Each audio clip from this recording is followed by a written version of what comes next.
Welcome back to the French Rugby Podcast with me, Tim Groves, ex-Scotland international and adopted Frenchman, Johnny Beattie. And we're going to be joined shortly by a man who guided Perpignan to another season of top 14 rugby by winning the dreaded relegation promotion playoff last weekend.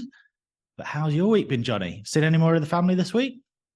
Honestly, when did we last speak? We spoke when I was in Marseille, I think. Is it Wednesday or Thursday? I can't remember. When I was late for Greg last week, Yeah. which is rude. Oh, yeah, you turned up in the end. It's all right. I got there in the end for 5 minutes. It's a complete waste of space. Since then, I was in Lyon with Mathieu Bastareaud. I think Marseille with Paul Valemse. Mate, I've been everywhere. And it isn't stopping. We've still got Nice with Bernard Leroux to do. And I think we're going to be in Saint-Etienne with Wesley Fofana, maybe a couple of the boys from Clermont as well and from Lyon. You left them off the list last week. The list is getting longer and longer. Well, do you know, weirdly, it's actually the boy.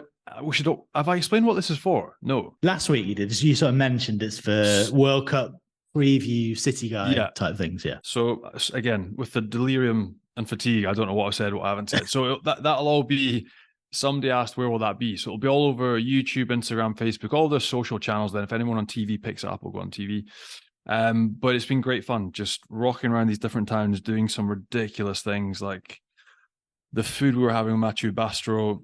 So we were having like pig's trotters, tripe, duck heart, like trying all of these obscure things that he'd never tried.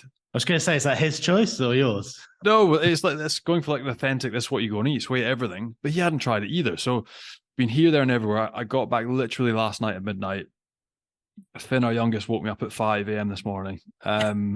So, you know, things don't change, but it's been absolutely class in terms of an experience and something to do. But it's been exhausting and it's not going to get any easier. I think over the next 2 weeks, we've got 2 towns to finish. We've also got a World Rugby conference in Dublin. Then there's another like training course for World Rugby in London. But I'm hoping if I get through June, then July and August, there'll be no rugby on. It'll be a bit of downtime and more family time. But mate, it's been manic, but excellent. And this is legit. This is not your way of getting out of parenting. This is all World Rugby business. It's all their fault. That's exactly what it is. That's exactly what I'm saying. Mate, where are you? You're in a different room. You sound all echoey. Yeah, apologies for that. I am literally on the beach. Well, not literally. I'm in a villa, but you know, I'm like a Bayern or a Toulon. My season's finished early and I'm on the beach. I'm in the Algarve, Johnny. With family, that must be relaxing. You having a nice time? You're joking. Everyone else is having a great time. I'm keeping on the sofa in a 5-bed villa and getting up every hour of the night. But yeah, everyone else is having a great time. Some things will never change. Enjoy it, mate. You'll be all right. You'll get through it. Oh, well. And in addition to your busy week of City Guides, you covered both of the Barrages last weekend. I did. Stade Francais Racing talked to me, marred by a red card after 5 minutes for Marcos Kremer for a hit on Finn Russell, of all people, in a ruck. God knows when the last time he was last in a ruck, but I don't know. Was that just bad timing and judgment, or did he actually eye him up and know exactly what he was doing? I don't. It's the context of a derby, right? So you're in playoffs, you got a chance to go through the semi-finals. You're just thinking, like, keep your head, no emotion, stick to the game plan, win some collisions, and we'll get through it. And then, oh my days, does he lose the plot? He's just been so pumped up that he's tried to counteract, but not looked at all what's in front of him. Or maybe he has looked in front of him and thought, here's a chance to mark Finn. I'm going to absolutely batter him. And he's mullered them with one of the worst counter-rucks I think I've ever seen. Shoulder straight to the head, which resulted in a hefty HIA. Like, Finn looked in real bother, but it could have been a really bad neck injury. Like, it was that type of impact. And that was the game, in that if he stays on that field, Stade Francais would win that game simply because they had a scrum that was dominant, even with 7 people. So they were down 130 kegs with Marcos Kremer, and they were winning scrum penalties, and they were dominating Racing. And if they'd had the full complement, they'd have won the game purely based on scrum dominance. So infuriating, a really disappointing way for him to finish the season, to leave the club, for Gonzalo Quesada as well, who leaves as head coach. That was his last game in charge in Paris. I don't know, just to finish on that note, but it was such a bad red card. Like, there was no even the follow through. So he's followed through by smashing Finn's head, and then he swung with an arm to try and get somebody else as well that he could have copped a yellow for. And you just think it's one of those moments that sometimes you see red and you regret straight away. You could see he was in tears on the side of the field, realizing what he'd done. But that's it. The game was gone. Although it was tight and it wasn't the most glamorous affair, it was just too big a hill for Stade Francais to climb. And impossible for us to know, obviously, what he's thinking at that point, whether it was deliberate, whether he just got his height wrong, what he was thinking. But when you watch the replay, it looks for all the world that everyone can see where he's going. It looks like the guard for Racing knows exactly what he's doing. He's trying to come across and cut him off.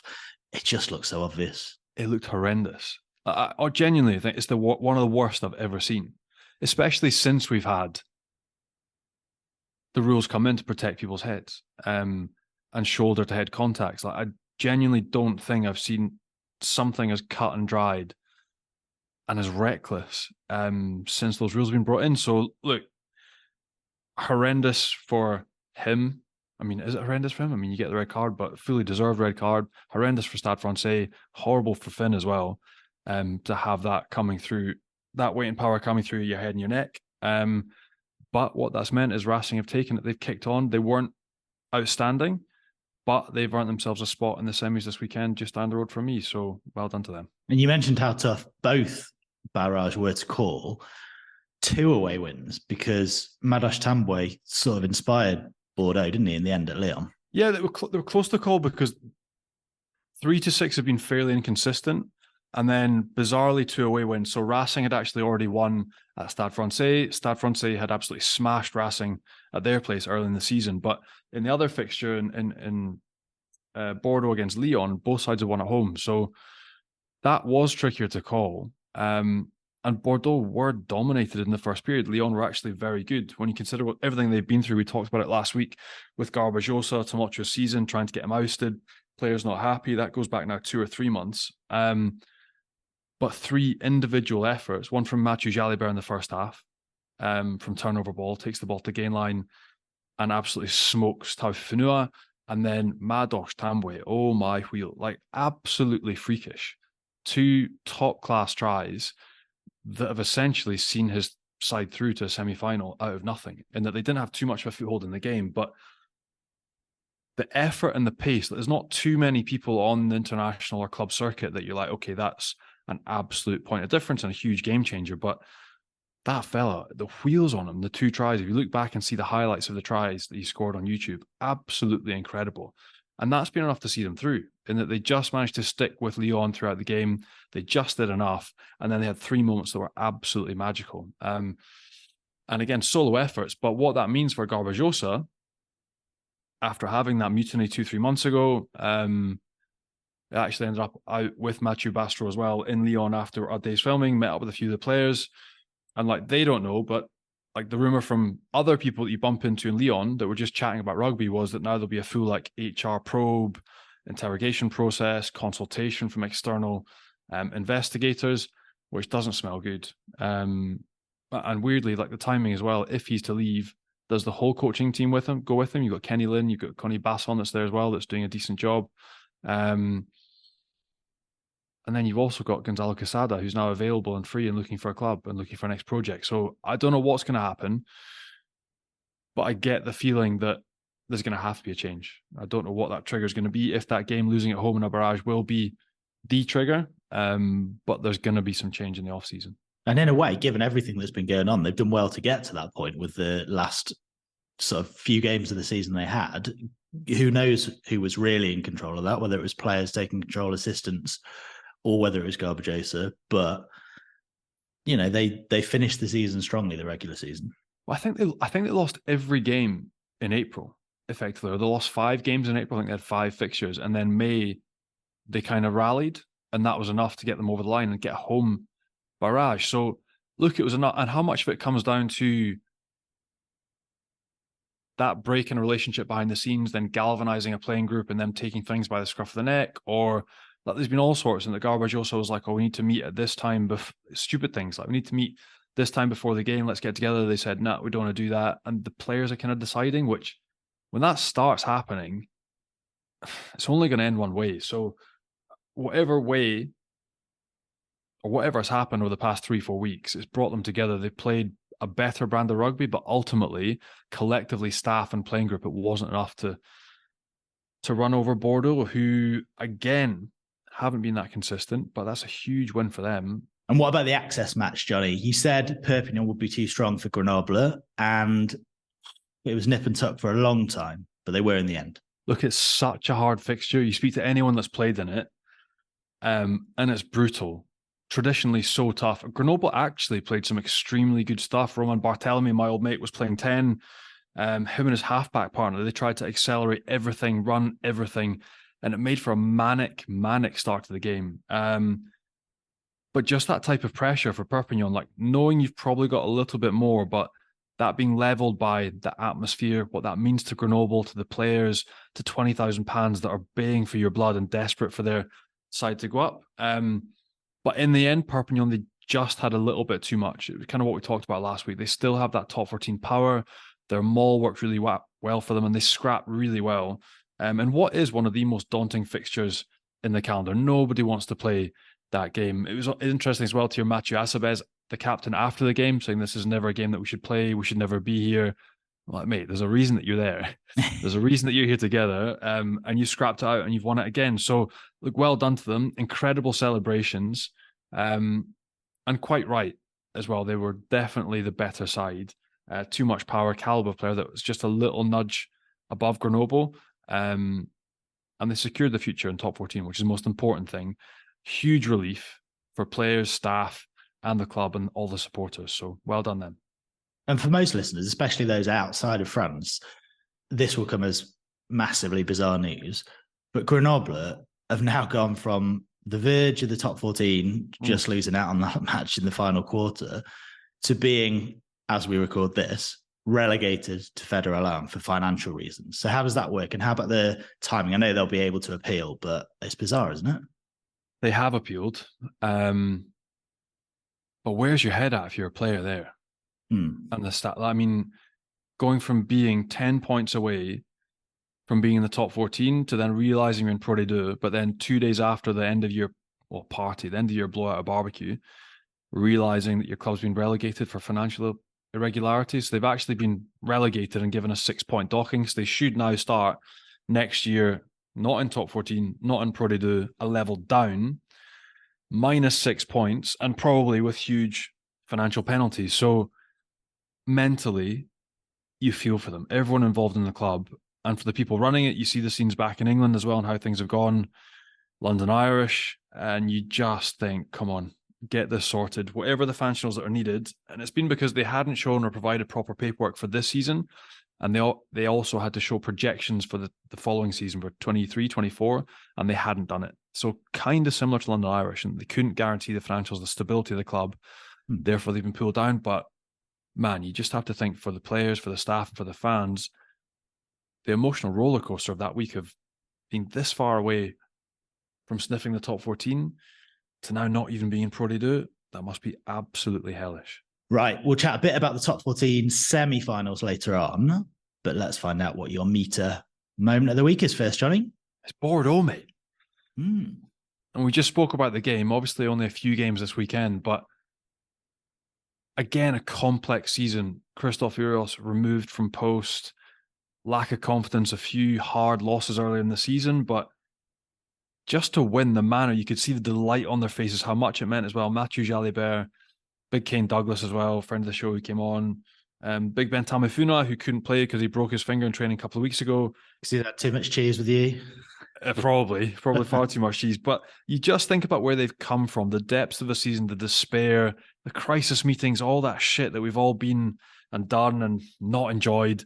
And so to see the joy on their faces from not that much of the game, but 3 huge moments, tries from Jalibert and 2 absolute bangers from Madosh Tambwe, for them to have secured a semi-final after where they were earlier in the season is insane. There we go. That was Johnny's meter moment of the week. And Meter is the world's #1 wireless meat thermometer, recently making over 20 million cooks better with their game-changing app and completely wireless Bluetooth meat probe. You can use on a barbecue, in the oven, or in a pan, and you can get your hands on one at meter.com.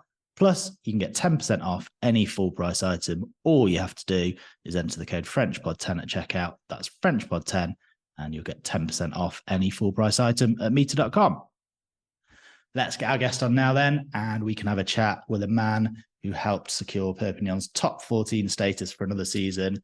Jake McIntyre joins us. How you doing? Yeah, good guys. Thank you for having me. Thank you for coming on. And all's well that ends well. You're 5 points down at half time. What was said at the break? Yeah, look, it wasn't ideal probably going into half time, but it was actually surprisingly calm. We knew that we probably played our worst 40 minutes possible, but there was a real calmness, and we just said we need to play ugly. Basically, the conditions weren't great, so we had to play a bit smarter, a bit more territory, keep it in the forwards a bit more, and yeah. But we're very confident. I was actually surprised about how calm we were at halftime. Does it strangely feel like, and when you see the images of Tristan Tedder, yourself, everyone coming off on shoulders, heroes, it's one of those awful games that nobody wants to play, but does it almost feel like you've won something? Like you've won your place back in top 14. It's another year of top 14 rugby. It's a huge celebration, eh? Yeah, it was such a weird feeling, I think. Like it is a horrible week leading into the game. Like I didn't realize how bad it would be. Yeah, I can't explain how horrible it is, but obviously when full time went, it was just relief. There's this huge relief that, you know, we're staying in the top 14, obviously, but just to send everyone out on a good note. You know, we have a few guys leaving, like Tristan. So just to finish on a good note, because it's such a great bunch of guys we have here. It was, just a massive kind of burden off our shoulders. So it's a completely different pressure to a cup final or a playoff game or anything, is it? Because people's livelihoods, contracts, jobs are literally riding on this, millions. Yeah, it's actually outrageous. Like, you know, if you finish in the top 6 and you play a final, if you lose, your season finishes, but you're back there and you do it again next season. Whereas with this game, the access match, you lose and every single person's life will change. Obviously, with your contract, most boys' pay completely changes. Obviously, the sponsors, your budget, the team's budget for next year, even talking to just maybe bar owners or restaurant owners and the difference it makes for them as well. So it's not just one person or one, it's the knock-on effect is insane. So, and I tell you what, you feel every ounce of that pressure too. It's just, I never want to do it again. So fingers crossed we don't have to. And mate, you scored the winning try, essentially. So with those bar owners, are you now guaranteed free beers because you've secured their futures as well? Well, I think we used up our quota in the last few days. So I think when we come back after the break, we'll have to pay for a few. And you mentioned you never want to play in that game again. Obviously, you weren't there, but Perpignan did play in the access match last season. So if you sort of wind the clock back to pre-season, presumably this was not part of the plan at all to be in this game. But Perpignan were only promoted a few seasons ago. So it's hard to measure, isn't it, where the bar is for Perpignan in terms of their ambition and kind of planning and what your level kind of is. But what was said before the season? Presumably just finish as high as you can, or?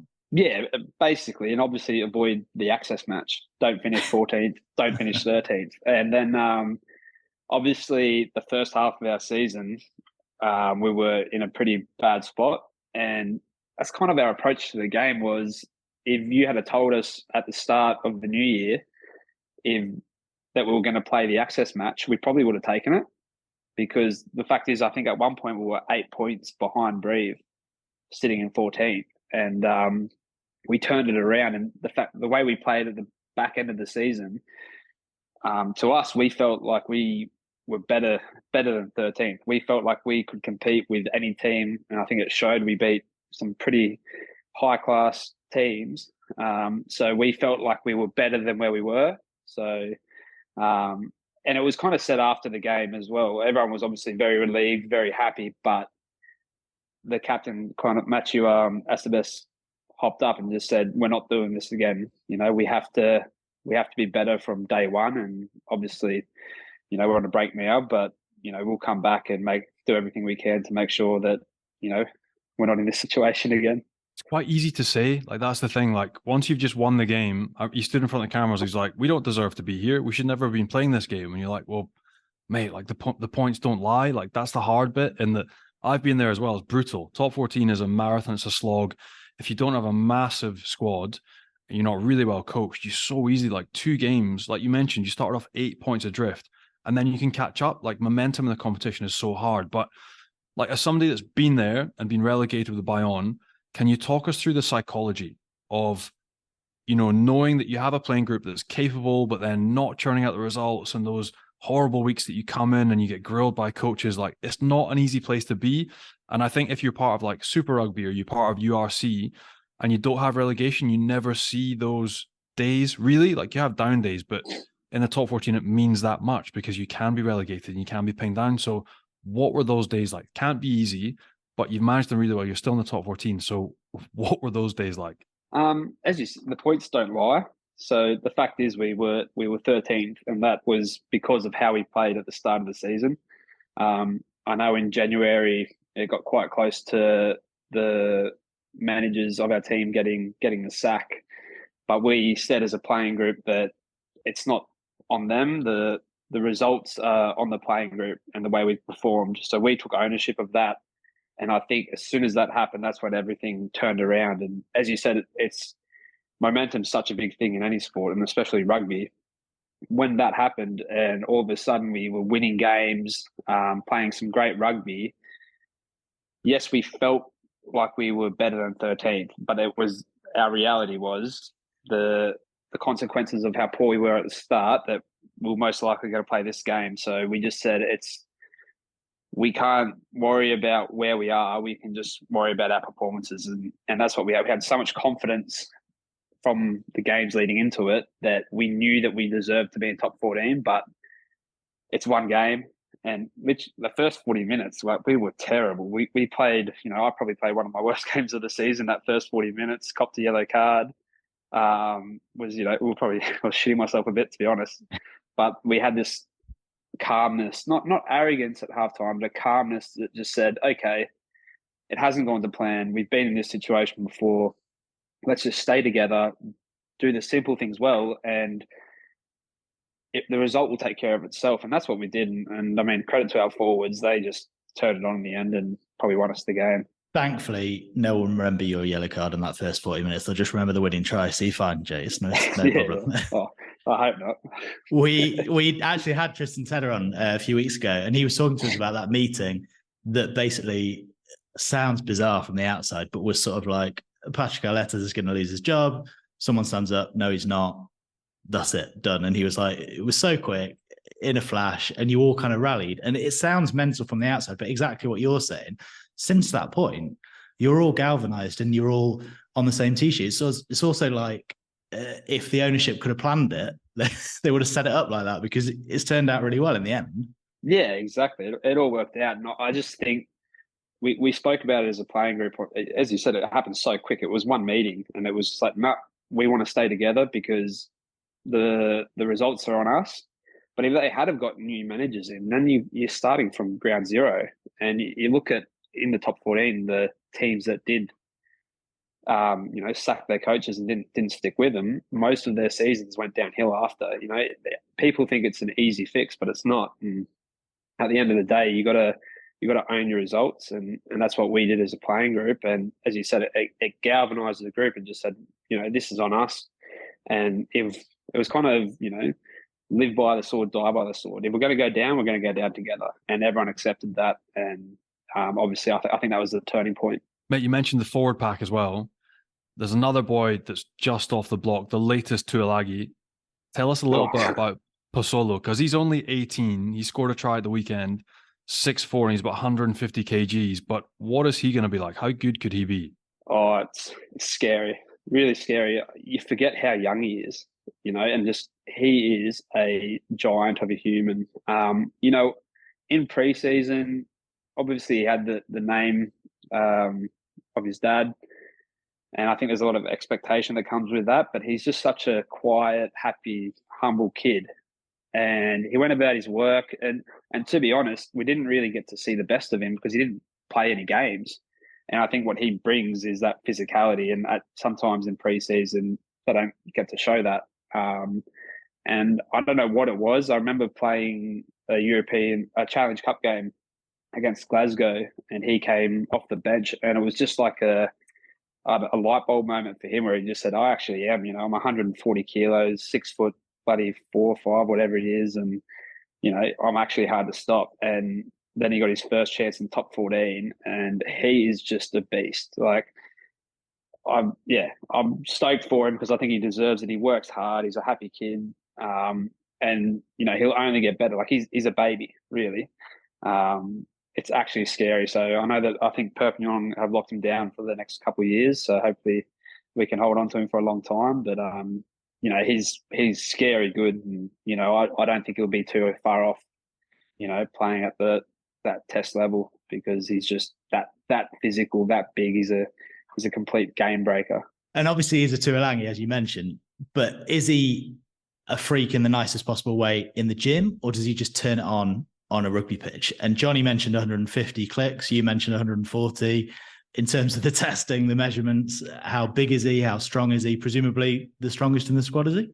Well, he's so young that I think I wouldn't actually know, because obviously backs and forwards, we don't normally do our gym together. I know one of the boys said that in the gym that I think he was warming up on something like 130 kilos on bench press. So I'm sure that over time he's going to easily be the strongest in the gym. But I think, yes, he's got all those physical attributes, but the thing that shocks everyone, and it shocked me, is the subtle skill he has, the ability to offload, the pass before the line, like his hands, he doesn't drop a ball, all that wrapped into with his physical attributes. Like, that's what makes him scary, is that he's a natural rugby player as well as just being a physical specimen.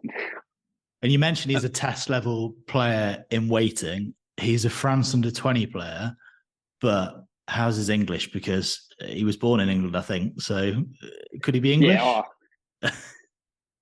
I hope not.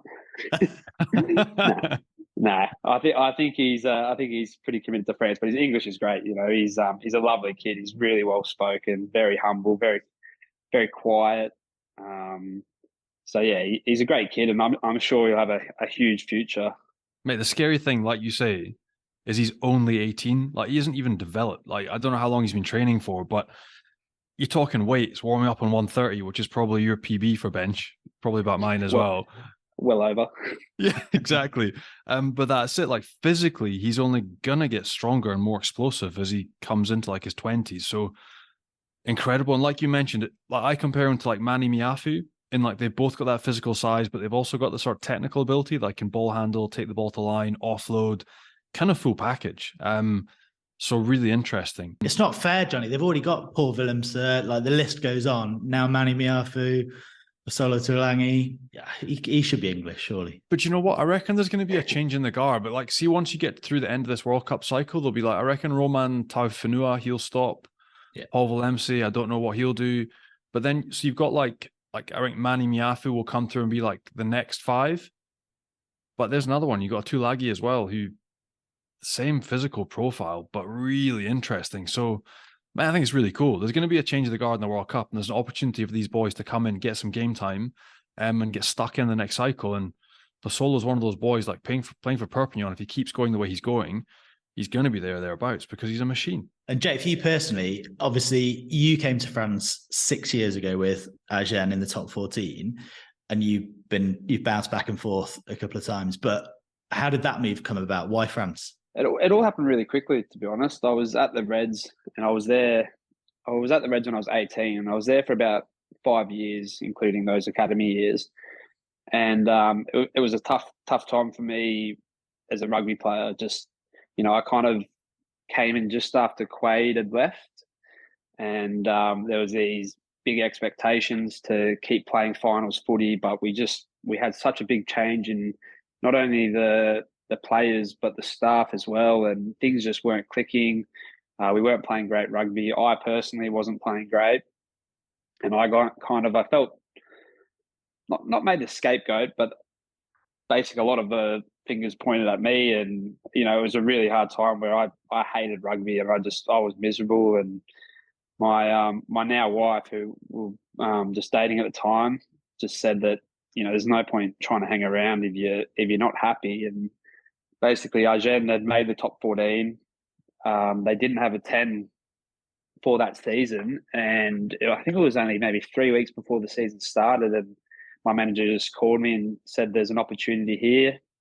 He actually didn't really want me to take it. He wanted me to stay in Australia, but I just said, "Well, the worst case is I hate it over there, and I come back." So yeah, I think it was something like 12 hours. I had to decide whether I was coming or not. And anyway, signed and came over. Couldn't speak a word of French. Had no idea. Was a massive culture shock, but I just fell in love with everything about France. Fell back in love with rugby. We started enjoying my footy. Enjoyed the culture, everything, and I think after that, everything kind of fell into place. And then you decided to stay, obviously. You ended up in Clermont with your next contract as well. So how did you enjoy, if you could paint a picture of Agen in terms of the place, the town, the people, the club, and the same with Clermont, like how they compared and contrasted? Yeah, Agen was, I loved Agen.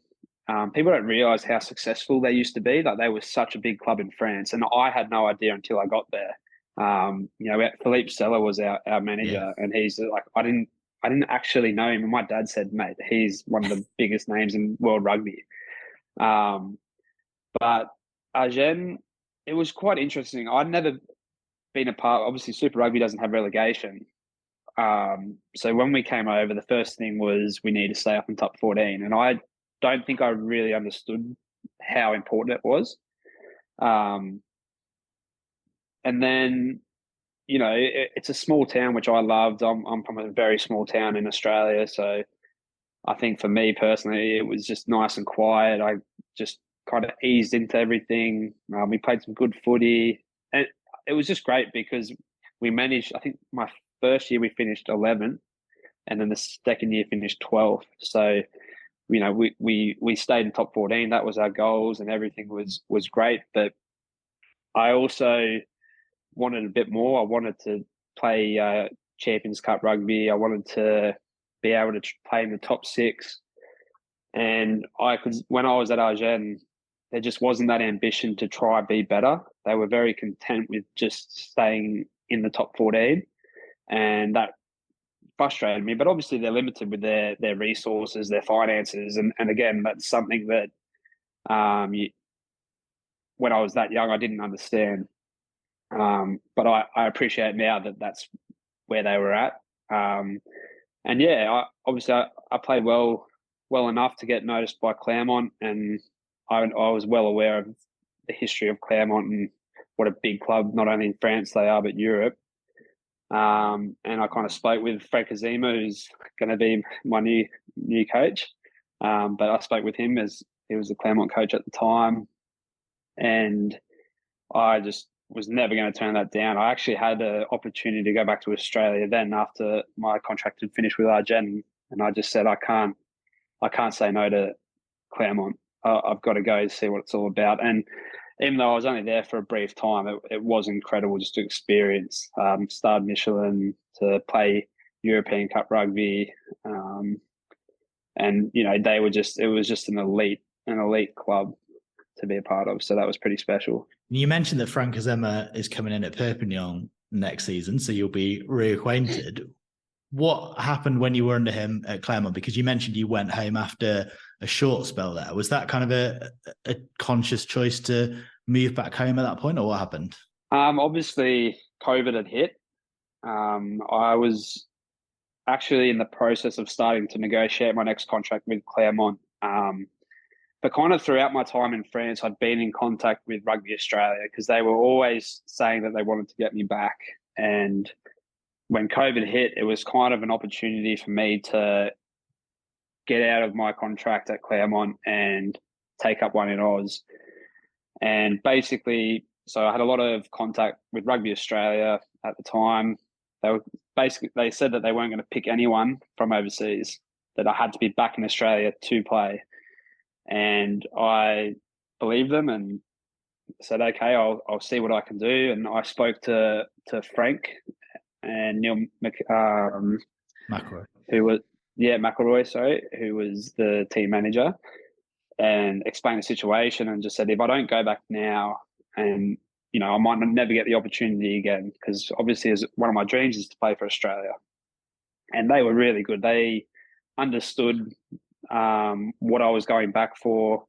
It had nothing to do with how I was doing at Claremont, or whether, because I loved Claremont and I loved the rugby there, but I needed to go back to have that opportunity. And they were great about it. So my last conversation with Frank was saying, can I get out of my contract? But they took it really well. They let me go, and I was extremely grateful for that. And yeah, went back to Oz, and it didn't work out the way I wanted it to. And luckily enough, I got to come back to Perpignan, and now, reunited with Frank, which is pretty cool. And you're looking forward to it, because you mentioned those types of conversations, which are never easy. Like, it's never easy to go and ask to get out of a cut. Like, it's something as a player most of us have had or come across, or it's not an easy scenario. But the fact that it went well, you obviously got on well, and you played really well when you're at Claremont as well, and you fit in with the system, like the systems and the way they play. Are you looking forward to linking back up with them and then coming back to Perpignan? Yeah, I really am. I had a lot of respect for Frank, and I really enjoyed being coached by him. He's an extremely hard worker. He demands very high standards from everyone, including himself. And I think he's exactly what we need here. Someone that's going to come here with that ambition to be better and make everyone in the group, all the coaches, all the players, be better. And I think he's a really driven person, and I think that becomes almost infectious. And he's exactly what we need here. And I'm excited just for everyone involved to kind of relish being coached by him. And as an Australian, you mentioned it was not that long ago that you went back to Australian rugby and it didn't kind of work out. What do you make of the landscape in Australian rugby at the moment? Because obviously it competes with a lot of other sports and is kind of low down the pecking order. But compared to what you've experienced in France, which you obviously love, and everything that's positive about rugby union there, how do they compare and contrast Australia and France? Well, yeah, as you said, like that in Australia, we have 3 different rugby codes. We have rugby league, rugby union, and then you've got your Aussie rules. So automatically that creates more competition, and we also don't necessarily get the cream of the crop in terms of the playing talent, especially rugby league and rugby union are quite transferable. Rugby's struggling in Australia, and it's no secret. Financially, they're struggling, but I think for me, what I found was just the amount of rugby that we play there isn't enough. In school, I would be playing, upwards of 50 plus games throughout a year. And then when I turned professional, I was lucky to play more than 12 games of rugby. And I just felt like I was a full-time trainer. And I think the hard thing is for Australia is there's no easy fix, and I don't think anyone actually knows what's going to work best. Because the thing is, there's so many talented rugby players in Australia, and everyone always says, they struggle in terms of the talent. That's not the case. That's bullshit to me. There's plenty of talent. You just look overseas and see how many guys are playing overseas that are just incredible players. I think it's more so about just harnessing that and creating an actual proper pathway that can capture all the talent, because rugby in Australia is very much a white-collared sport. It's for the private schools. Not many public schools played. I went to a public school and we played rugby league. Whereas rugby league is the blue-collared sport, and it's for everyone. So I think that we need to change that kind of image, if that makes sense. How big a difference do you reckon Eddie will make coming back in? I think it'll be quite a shock, and from what I've heard, he's already shocked a few boys. What have you heard? A few early hour phone calls telling boys that they're not up to scratch and things like that. But I'm a massive fan. I don't know Eddie at all, but I love him. I think he's a character and great for the game in general. But he makes headlines in Australia every day. He says outrageous things, but I think he'll be great. I think he's what we need. He's just honest, to be honest. Like, he just says what he thinks, and I think he'll get a definite reaction from the Wallabies. And I also think the thing that he's bringing is that they need to engage with the community, which is what rugby in Australia doesn't do well. They don't engage with the community. They don't engage outside of the cities. So, like, for me personally, I'm from a small town in country New South Wales. They don't really harness all those kind of places, because that's where all the fans are. But they just stay in their cities. They stay within the private school system, and I think that's really limiting their ability to grow. And there's a couple of good young number 10s coming through in Australia in Super Rugby at the moment. But obviously Quade Cooper's name is the one on most people's lips ahead of this World Cup. You mentioned that you sort of filled his boots at the Reds as a youngster. What's your take on that battle for the Wallaby number 10 jersey? Is it Quade Cooper? I think at the moment it probably is, just because when he came back for the Wallabies a year or two ago, he was class for them, and he made a genuine difference. And since then, I don't think another 10 has really put a stamp on that jersey. I think, and I've never played test match rugby, but I believe you have to basically take it. You have to be in that good a form that the coaches turn around and go, we can't ignore how well you're playing. You've earned this. I don't think you can give a jersey to someone that has been beating down the door. I think, yeah, you got a few talented 10s there. I think Carter Gordon at Melbourne Rebels, I think he'll probably be the future, just the way he's playing at the moment. He's a big body, he's confident, and he's playing some great rugby. But are you going to put a rookie 10 in for the World Cup? I think that's a big call. I think he might be in the squad, but yeah, I'd say for now it's Quade's, unless someone really steps up in the Rugby Championship or the games leading into the World Cup. I just realized we got really carried away talking about Wallaby stuff. And I completely forgot to ask you about the stuff that I wanted to know about, which was the relief of that win, but then the party afterwards. So you mentioned as we came on, you're starting to feel normal. So, like, what did it look like? The win in Grenoble, everyone back on the bus, and what did the next 2-3 days look like? Yeah, we had a couple of hours underneath the grandstands, having a few beers together. And then I think the bus ride was about 5 or 6 hours. Oof. So it was, I think we arrived in Perpignan at 8 a.m, steaming, to say the least. And basically it was just boys head straight down to the beach, to one of the beach bars, and we set up camp there. So, yeah, no sleep, into a beach bar. And yeah, we just went all day and all night, and then another beach bar on Monday, and I'm about to go to a beach bar this afternoon as well. So yes, we're nearly done. Don't worry, Joe. We're nearly done. There's worse places to celebrate. I'll tell you what. Sunday was beautiful. You know, it was a great day here in Perpignan. We're on the beach having drinks together, just enjoying each other's company. But it got a bit out of control. And more important than the gym and the training field, who's leading the charge in this respect on day 1, day 2, day 3? Is it the young Tuolangi? Tell me he's not good at that as well. No, he's not. He's terrible. I'll tell you that's one thing he can't do. But I'm sure he'll get better at that. Now, who was leading the charge? I'll tell you what, who's a surprise is who you had on here the other week is Tristan. Ooh. Well, you know, not a big guy, and he's obviously quite a smart guy as well, but he can drink and he can last. More so he can last, you know, he just doesn't sleep. He's I was quite shocked by that. Johnny, give us some insight. Jake says he's a smart guy. Is there some tactics behind his durability, or he's a tipper? Yeah. He's a tipper, a plant pot tipper. No, I'm joking. No, Tristan was always good endurance, like never really got loose, but just kind of always sort of googly-eyed in there until the small hours. So good. It's nice for him as well to finish on a good note, to be moving to Paris as well. So good on him. Yeah, he deserves it. And just before you go, Jake, and rejoin the party on the beach, we're both jealous, Johnny and I. We're back to parenting after this, so we won't talk about partying too much, or we'll... Speak for yourself. I'm going to the beach. Oh.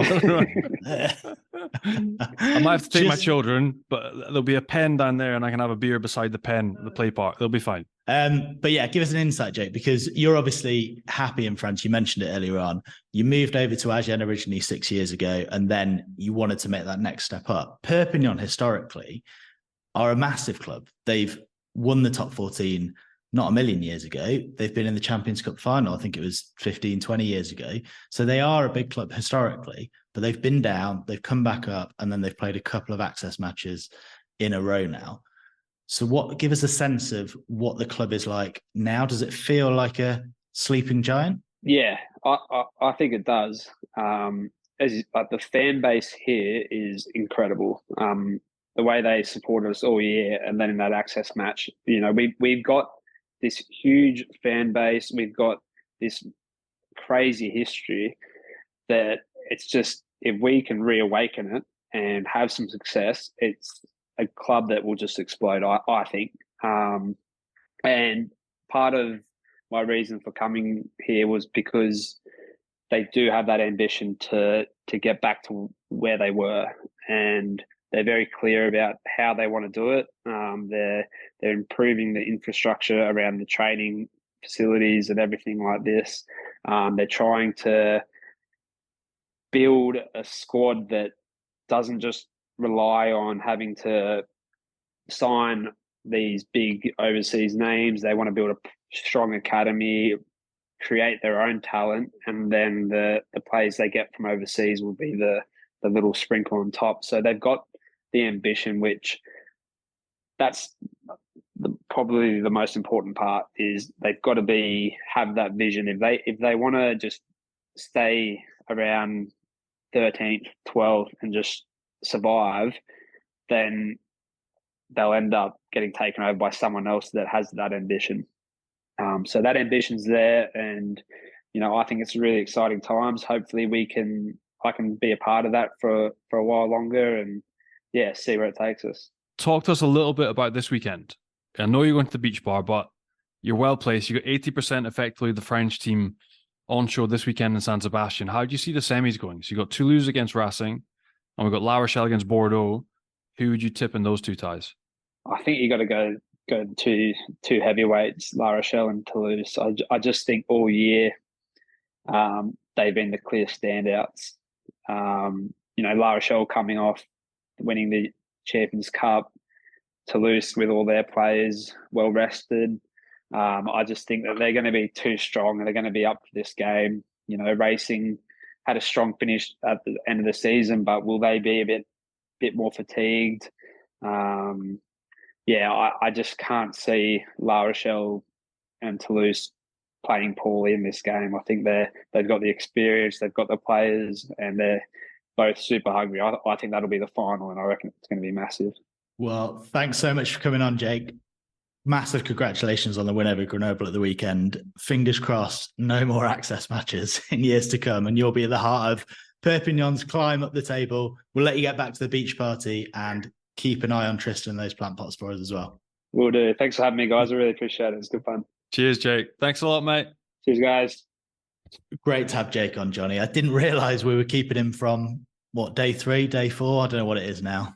You shouldn't be doing podcasts instead of the beach bar, let's be honest. No, it's just really cool to have on. He's a guy that's done really well in the top 14 over the past few years, but I think as well, just when you scratch the surface, people maybe from the outside don't realise what an institution Perpignan is, like massive Catalan following, really proud people, and historically a huge rugby team. So the fact that they're still there is pretty cool, especially given what's just happened, what we've seen has just happened with Grenoble.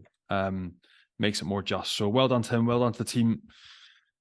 And I hope they enjoy the rest of the celebrations. 4 weeks off, so there'll be a few more days in the beach bar, I'd imagine, but well deserved. And Jake mentioned the top 14 semi-finals this weekend. Couldn't look past Toulouse and La Rochelle. What do you reckon, Johnny? I'm with Jake. Look, the two, I keep banging on about it. Maybe there'll be an upset. Maybe there'll be a red card, or there'll be an incredible performance. I don't know, but like just when you look at the quality and depth that Toulouse and La Rochelle have,